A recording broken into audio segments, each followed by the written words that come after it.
Hello my dear students, welcome to the session. Myself Vivekanand. बेटा IIT JAM mathematical statistics MS 2026 का paper discuss हो रहा है। इसी लिस्ट में एक रियल एनालिसिस का radius of convergence based question.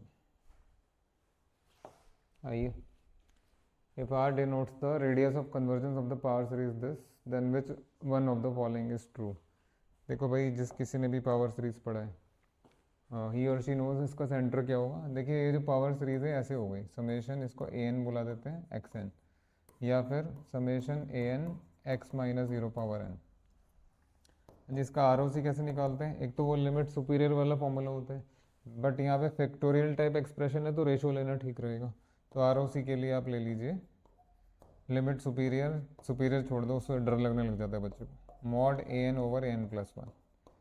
तो मेरे बेटा ये xn के साथ जो कुछ लिखा है उसको an बुलाएंगे, ये पूरा आपका an हो गया। याद रहे an स्क्वायर में है, तो an ओवर an+1 निकाल लेते हैं, उसके बाद देखते हैं।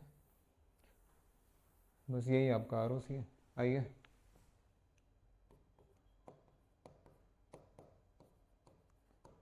Limit n goes to infinity.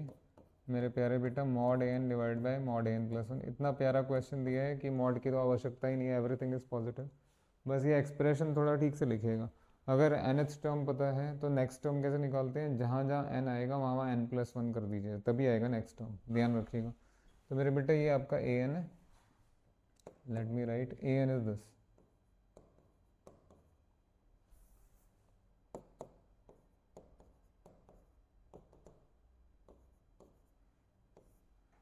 हाँ जी, 258।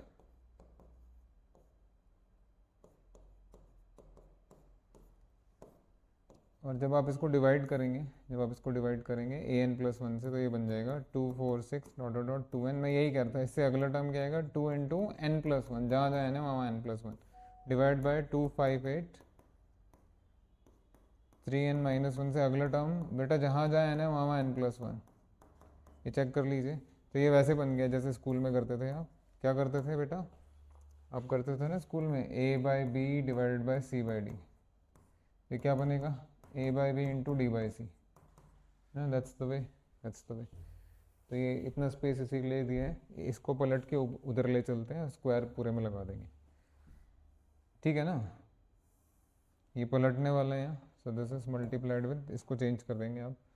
सो this is 258 dot dot dot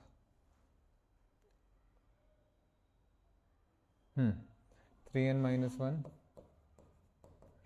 और मेरे बेटा अगला टर्म देख लीजिए क्या आएगा, ये आपका 3n+3-1, यानी 3n+2, 3n+2, that is 3n+2। गलत मत कर देना, डिवाइडेड बाय ये 246 2n, 246 डॉट डॉट 2n। इसके बाद आपका 2n+2, अगला टर्म आपका 2n+2। बस यही मूर्खता दिखाते हैं बच्चे। हाँ जी, अब देखें ज़रा क्या कैंसिल हो रहा है, क्या बच रहा है। तो मेरे बेटा 246 से लेकर के 2n, 246 से लेकर के 2n गया, और 258 3n-1, 258 3n वो बचा बस आपका। सो ROC जो है मेरे बेटा वो ये आया, limit n goes to infinity 3n+2 divided by 2n+2 का होल स्क्वायर मेरे बेटा। इसका limit n goes to infinity मेरे बेटा 3+2/n, 2+2/n होल स्क्वायर।